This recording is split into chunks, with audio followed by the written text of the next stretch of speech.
action, let's go. 수업 건물을 찾으러. Halo Ibu dan teman-teman, kami dari kelompok 6. Di sini kami akan mempresentasikan hasil diskusi kami di mana kasus yang diberikan kepada kami adalah seorang peneliti ingin mengetahui apakah gaya hidup, konsumsi junk food, dan frekuensi olahraga berpengaruh terhadap dua aspek kesehatan mahasiswa secara bersamaan, yaitu kesehatan fisik dan kesehatan psikologis. Namun sebelum masuk ke dalam penyelesaian kasusnya, izinkan kami untuk memperkenalkan diri kami. Saya sendiri Diva Devita Tokang. Saya Rizalo Yulianto Yunus. Saya Joy Enmau. Saya Mardiana Talo. Baik, kami akan masuk saja langsung pada penyelesaian kasusnya. Yang pertama adalah metode yang kami pilih untuk menyelesaikan kasus ini. Di sini metode yang kami pilih adalah multivariate regression. Alasan kami memilih metode multivariate regression karena penelitian ini memiliki dua variabel dependen, yaitu kesehatan fisik dan kesehatan psikologis, yang dimana kedua data ini berskala numerik dan diukur secara kontinu. Sementara itu untuk variabel independennya itu yang terdiri dari gaya hidup, konsumsi junk food, dan frekuensi olahraga, itu juga merupakan variabel numerik berskala rasio atau interval. Nah, karena semua variabel yang dalam model ini semuanya bersifat kuantitatif atau numerik, maka pendekatan statistik yang paling tepat yang kami pilih adalah multivariate regression. Nah, kenapa kami tidak memilih uji MANOVA? Karena dalam uji MANOVA itu menuntut itu variabel independennya itu harus bersifat kategorik. Nah, sedangkan dalam kasus yang kami dapatkan ini, variabel independennya itu adalah masih numerik. Makanya kami memilih multivariate regression sebagai metode yang paling tepat. Nah, di sini kami akan langsung saja pada proses run datanya. Yang pertama di sini kita lihat dulu dari data yang sudah kami punya. Di sini ada konsumsi junk food, ada gaya hidup, frekuensi olahraga, kesehatan fisik, dan kesehatan psikologis. Nah, di sini yang menjadi variabel ini independennya adalah kesehatan fisik dan kesehatan psikologis. Kemudian yang menjadi variabel independennya adalah gaya hidup, konsumsi junk food, dan frekuensi olahraga. Kita langsung masuk saja pada run datanya. Di sini kami menggunakan aplikasi SPSS. Baik, saya di sini akan langsung memulai proses run datanya. Dimulai dari kita import data. Di sini saya import datanya dari Excel karena data kita tadi itu berbentuk Excel. Dan di sini data yang kami namakan di sini ada data proyek multivariate.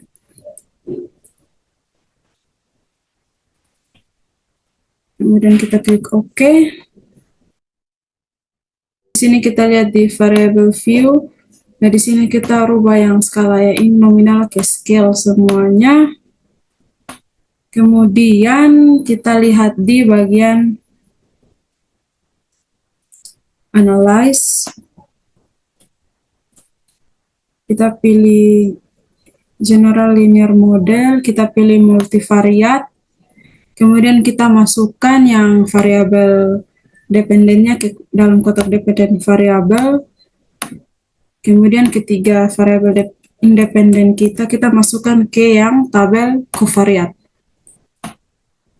Kemudian kita di bagian option ini kita klik yang deskriptif, estimate, observe, dan parameter. Kemudian kita continue dan oke. Baik, di sini kita sudah lihat hasil run data tadi. Nah, yang pertama kita lihat dari tabel deskriptif statistik. Nah, tujuan dari tabel ini adalah kita bisa melihat gambaran umum mengenai rata-rata dan standar deviasi dari data yang akan kita analisis di sini. Rata-ratanya dari kesehatan fisik adalah 72,63, kesehatan psikologisnya 65,97, dengan standar deviasi masing-masingnya adalah 9,7 dan 9,07. Nah, kita lihat bahwa kedua variabel dependen yang kita punya ini memiliki sebaran data yang tidak terlalu ekstrim. Berikutnya kita masuk pada bagian multivariate test. Jadi baik, di sini saya akan menjelaskan tentang multivariate test, di mana tabelnya teman-teman bisa dapat lihat di slide. Dan tujuan dari tabel ini yaitu untuk melihat apakah masing-masing variabel independen secara simultan berpengaruh signifikan terhadap lebih dari satu variabel independen. Uji yang digunakan, kita akan fokus pada lambda dengan kriteria pengujinya adalah jika nilai signifikan kurang dari 0,05, maka dia itu terdapat pengaruh yang signifikan terhadap variabel prediktor, variabel dependen semakin sebagai variabel independen. Dan untuk interpretasinya itu, yang pertama ada gaya hidup, dan teman-teman bisa lihat di slide di mana nilai signifikan dari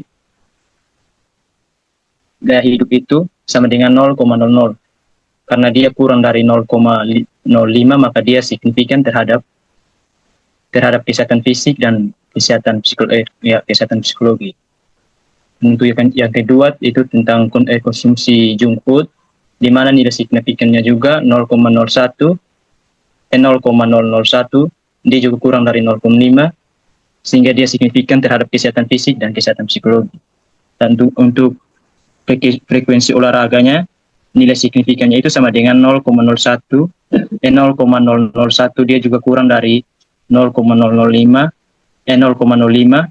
sehingga dia signifikan terhadap kesehatan fisik dan kesehatan psikologi.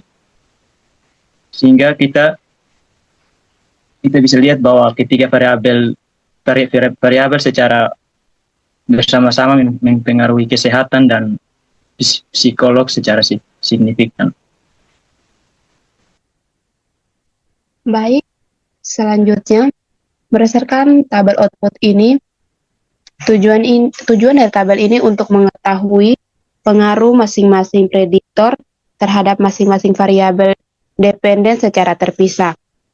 Kriteria pengujiannya, jika nilai signifikan lebih kecil dari 0,05, maka terdapat pengaruh signifikan prediktor terhadap variabel dependen tertentu. Nah, kita dapat melihat pada partial eta square atau eta kuadrat untuk melihat besar pengaruhnya, namun perlu diketahui ukuran efeknya. Yaitu yang pertama, jika 0,01 maka pengaruh kecil, jika 0,06 pengaruh sedang, dan jika 0,14 pengaruh besar. Berdasarkan hasil tersebut, kita dapat interpretasi bahwa gaya hidup berpengaruh signifikan terhadap kesehatan fisik. Karena nilai signifikannya 0,00 sekian, dan nilai eta kuadratnya sama dengan 0,693. Berarti termasuk golongan besar. Kesehatan psikolog signifikannya 0,000, dengan eta kuadratnya 0,475, efeknya besar. Ya, poin yang kedua, konsumsi junk food berpengaruh signifikan terhadap yang pertama kesehatan fisik. Signifikannya 0,00 sekian, dengan eta kuadratnya 0,311, termasuk golongan efek besar. Dan kesehatan psikolog signifikannya 0,003, dengan eta kuadratnya 0,216, termasuk golongan efek besar. Dan poin yang terakhir, frekuensi olahraga berpengaruh signifikan terhadap kesehatan fisik dengan nilai signifikan 0,000 sekian, eta kuadrat sama dengan 0,335, termasuk golongan efek besar. Dan kesehatan psikolog signifikannya 0,005, eta kuadratnya sama dengan 0,196 termasuk efek besar. Hasil ini menunjukkan bahwa gaya hidup, konsumsi junk food, dan frekuensi olahraga secara signifikan mempengaruhi kesehatan fisik dan psikolog. Gaya hidup memiliki pengaruh besar terhadap keduanya, diikuti dengan olahraga, konsumsi junk food. Secara umum, semua faktor lebih kuat mempengaruhi kesehatan fisik dibandingkan kesehatan psikolog.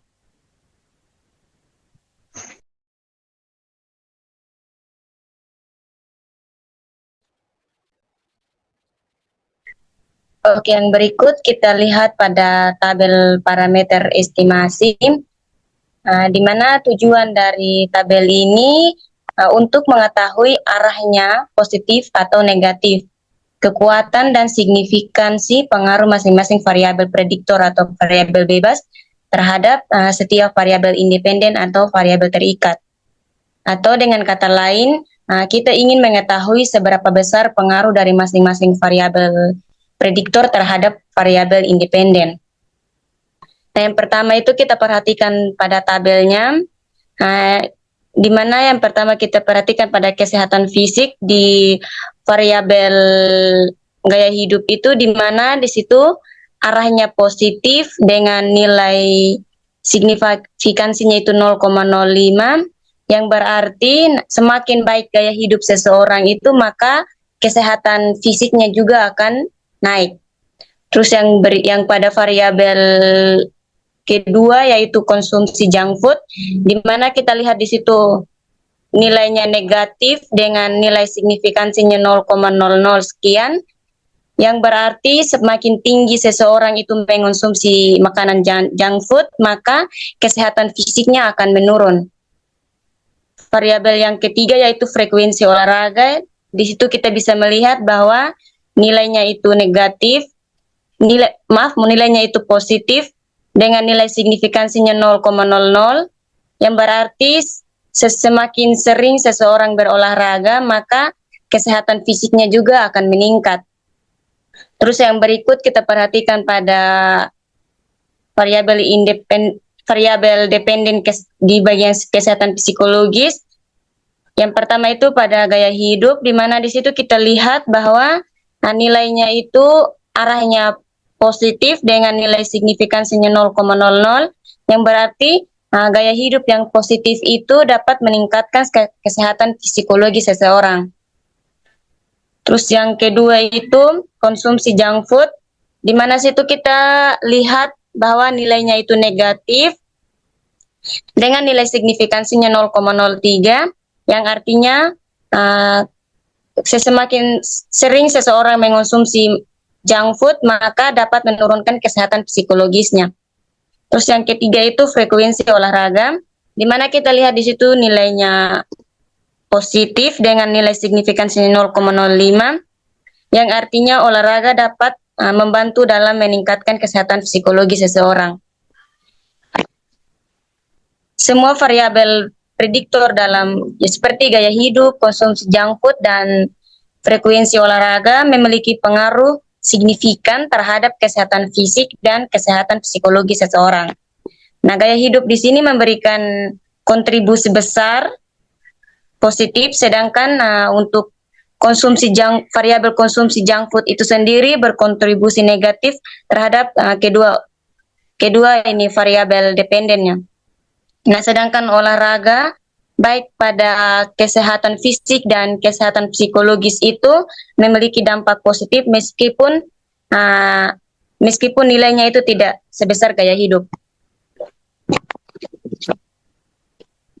Dan di sini kami akan menarik beberapa kesimpulan dari beberapa penjelasan yang sudah dijelaskan, bahwa yang pertama itu semua variabel prediktor atau variabel bebas baik X1, X2, dan X3 berpengaruh signifikan baik secara simultan maupun secara terpisah. Terus yang kedua itu gaya hidup menunjukkan pengaruh positif dan lebih dominan terhadap kesehatan manusia.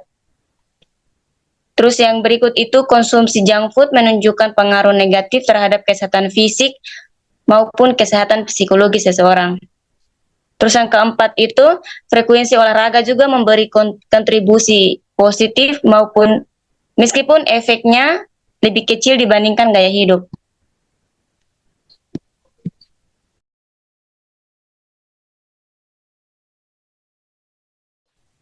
Baik, sekian hasil diskusi dari kelompok kami dengan beberapa run data dari SPSS.